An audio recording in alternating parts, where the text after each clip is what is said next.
Hello everyone, in this video we'll be showing you how to cancel Hulu subscription, so stick around to the end to understand how you can do this. The first thing you need to do is to head over to your Hulu account on your computer or mobile browser.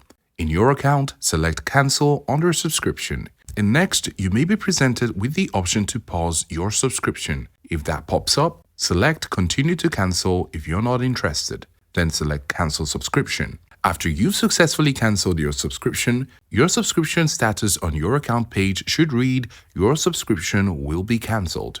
You will be able to have access to Hulu until the end of your current billing cycle. However, you will not be charged moving forward. Now, if you paid for Hulu using a third-party billing option such as Amazon, Apple, Disney, Google, or any of these other options, you can confirm your billing party on your Hulu account page in the Payment Information section. Make sure to check it out, and depending on the third-party billing option, you can look at the link in the description down below this video in order to see how you can cancel your subscription with these third-party billing options. Let us know if this was helpful, and thanks for watching.